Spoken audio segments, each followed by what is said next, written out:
reprise s'est passée comme une reprise classique. On a repris en douceur. Là. Les joueurs sont arrivés, se sont installés, ont passé les tests médicaux, puis on a repris doucement. Et le travail qui a été effectué, c'est essentiellement un travail de mise en place des principes offensifs. Voilà. Pour reprendre en douceur, on n'a pas attaqué tout de suite sur la défense. Donc on a commencé par les principes offensifs, quelques systèmes de jeu, et puis on a commencé aussi à faire du cardio. L'état de forme des joueurs est assez hétérogène, puisque voilà, certains ont coupé beaucoup plus tôt, d'autres plus tard.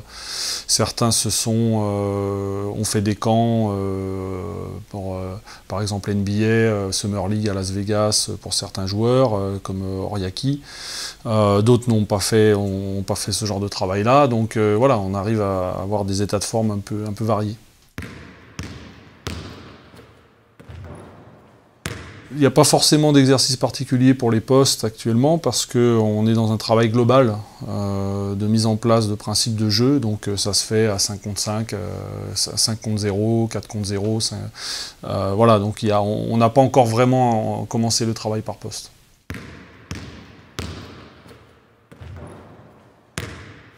Les choses se font avec Bertrand, j'allais dire, pareil, en douceur. Lui, il doit appréhender une nouvelle philosophie. Moi, je dois aussi apprendre à le connaître. Pour le moment, on s'est réparti les tâches petit à petit, notamment sur le travail plus spécifique du travail physique. Et puis petit à petit, Bertrand intègre un peu plus aussi le travail sur le terrain. Voilà, il commence en une semaine à comprendre de mieux en mieux ma philosophie et je pense que les choses s'imbriqueront petit à petit comme ça. Alors effectivement, l'effectif n'est pas au complet. Fréjus Zerbo est à la canne. Joseph est en convalescence aussi par rapport à sa cheville. Gaylor Curier aussi. On attend surtout les feux verts médicaux les concernant. Donc pour donner une date de reprise, là actuellement, c'est pas possible. On va avoir bientôt des retours par rapport à ça. J'espère en tout cas que ça se fera le plus vite possible pour le groupe.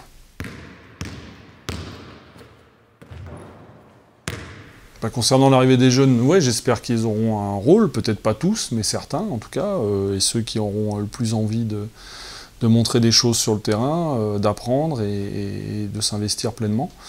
En tout cas, j'espère pouvoir compter sur eux toute l'année, effectivement.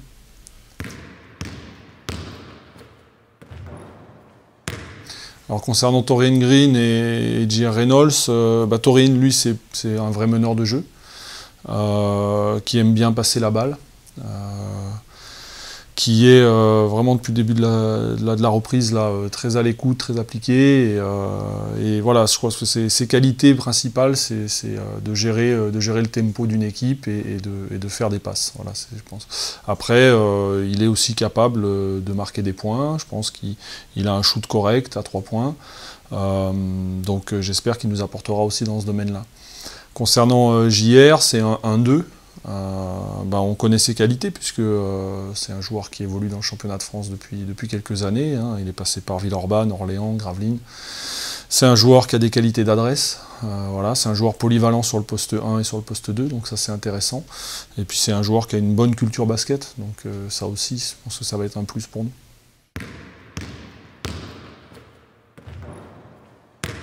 Alex Hacker, c'est un très beau joueur de basket, voilà, qui sait à peu près tout faire, qui est passé aussi par des grands clubs et des grosses ligues en ACB. C'est un joueur qui est vraiment intéressant dans le sens où c'est un couteau suisse, quoi. Et puis il a aussi une connaissance du jeu et une vision du jeu qui peuvent énormément apporter à l'équipe. Adrien, voilà, c'est un retour en France pour lui. C'est un joueur, un des meilleurs joueurs français, donc on est content de l'avoir.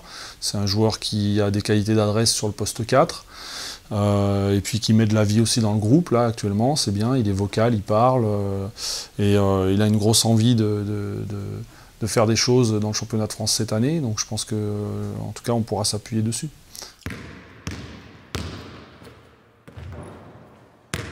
Oui, alors Jeke, lui, je pense que ce qui est intéressant, c'est sa polyvalence, effectivement. Il peut aussi bien jouer sur le poste 4, sur le poste 5. Et puis c'est un joueur vraiment qui est un joueur d'équipe. Voilà, donc mieux le collectif sera, je pense, meilleur il sera lui aussi. Et c'est un joueur qui peut apporter beaucoup de choses. Bon, il est costaud, il est solide, hein, vraiment. Donc il va nous apporter de la densité physique, et puis de la connaissance du jeu aussi, et puis de la connaissance du championnat.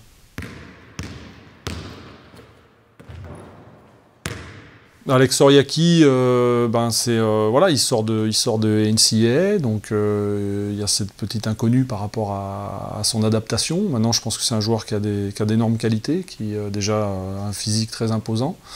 Il est peut-être effectivement un peu petit pour jouer 5 en NBA, donc s'il veut y aller, en tout cas, il aura peut-être tout intérêt à jouer peut-être plus comme un 4,5.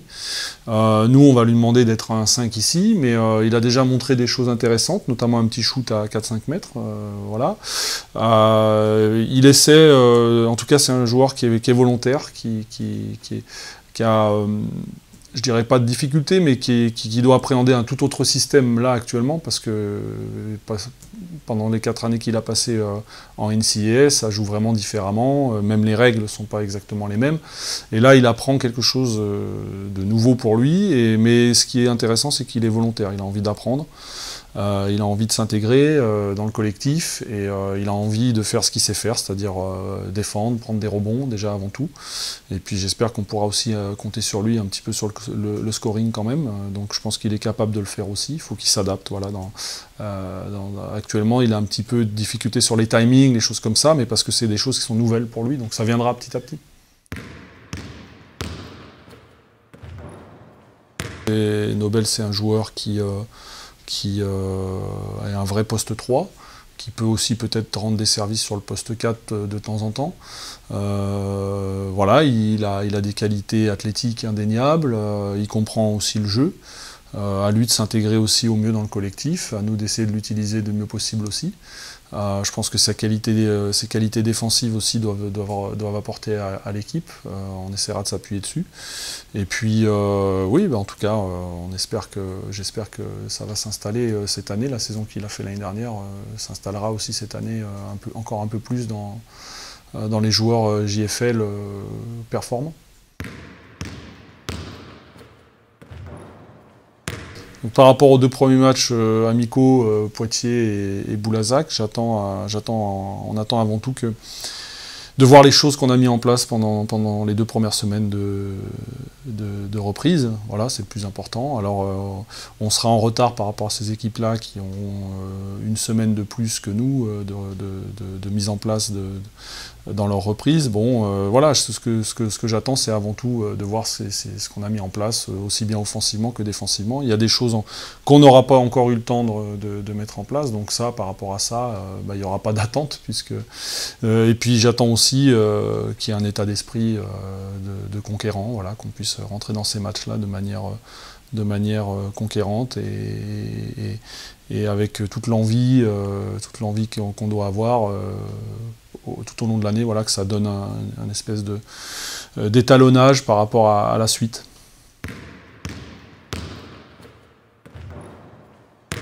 Bon, commencer par 2 équipes de Pro B, je pense qu'il y a déjà la proximité géographique, donc c'est pas forcément voulu ou pas voulu, mais non, de toute façon, je pense que ce soit de la Pro B, de la Pro A ou de la N1, voilà, les matchs amicaux, on doit les jouer, 1 pour les gagner et 2 pour mettre en place le collectif qu'on a travaillé précédemment.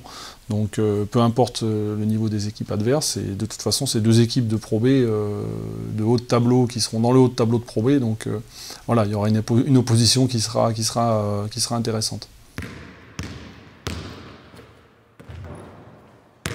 Alors le programme du stage à Buja, si on part en stage, c'est justement pour mettre les joueurs dans les conditions optimale quant à la récupération et justement si on veut qu'ils récupèrent bien, c'est pour pouvoir s'entraîner un peu plus. Donc l'objectif du stage, c'est de s'entraîner plus dur encore peut-être de rajouter une séance aux 2 séances quotidiennes, de temps en temps en rajouter une en plus, donc ça ferait 3 séances. Et puis voilà, de vraiment qu'il y ait un pic d'intensité à ce moment-là, puisque ils n'ont pas à se faire leur propre repas, leur cuisine, puisque tout est pris en charge. Voilà, tout est à proximité, il n'y a pas de déplacement. Donc je pense que c'est ça qui est intéressant dans un stage, donc on va essayer de monter l'intensité. Oui, le match de rugby à Brive, on y va pour faire une sortie ensemble, pour découvrir aussi un autre sport, pouvoir peut-être échanger avec les joueurs et le staff de Brive. Et puis voilà, ça fait une petite sortie, un petit intermède comme ça, où on ne fait pas que du basket non plus, on essaie de changer un peu les têtes, de vider un peu les têtes par moment comme ça, pour pouvoir mieux repartir encore sur le terrain.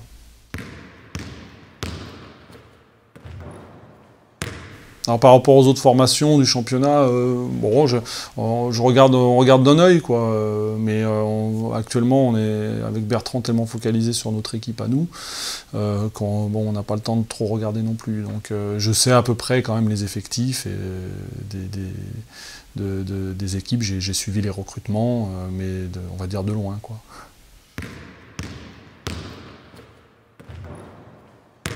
Alors, on va commencer à scouter. Dans pas longtemps, puisque ces équipes-là vont commencer aussi leur série de matchs amicaux, donc on va essayer de scouter le plus rapidement possible pour ne pas perdre de temps. Maintenant, dans la mise en place de ce qu'on aura scouté vis-à-vis des équipes qu'on va rencontrer, ça se fera pas avant 2 semaines avant le premier match de championnat. Pour le moment, on pense d'abord à nous, à mettre en place notre système à nous, avant de se caler d'abord sur les autres.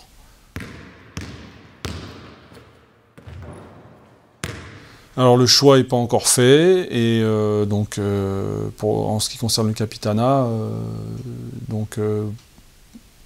comme je l'avais dit il n'y a pas longtemps, c'est ouvert encore. Moi, on est dans une phase où les joueurs doivent apprendre ma philosophie et ce qu'on veut mettre en place sur le terrain. Et puis moi aussi, je suis dans un apprentissage vis-à-vis des joueurs, de quels sont leurs points forts, qu'est-ce qu'on peut mettre en avant pour eux sur le terrain, mais aussi de les connaître un petit peu mieux individuellement, au niveau de leur personnalité. Donc je préfère prendre le temps, et puis après on verra quel capitaine on choisira, mais pour le moment, voilà, la question est encore en attente.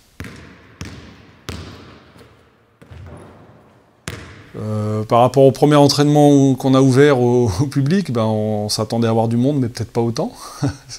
Surtout en plein mois d'août comme ça. Et puis en plus, l'annonce a été faite vraiment au dernier moment.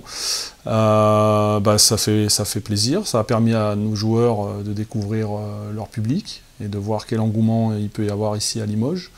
Donc je pense que ça leur a plu de voir ça. Et puis en même temps, ça met une certaine... j'allais dire pas une pression, mais enfin si, ça doit nous mettre aussi une certaine pression dans le sens de bien vouloir faire les choses. Et puis ça a permis aussi au public de découvrir son équipe. Voilà, donc je pense que par rapport à ça, c'était déjà positif. Que ce soit fait sitôt comme ça dans le début de saison, je pense que c'est bien, parce que voilà, ça met tout de suite... l'ambiance, et je pense que ça a permis aussi aux joueurs de voir qu'ils étaient à Limoges ici et qu'il y avait une ferveur quand même particulière par rapport à peut-être ce qu'ils ont pu connaître avant.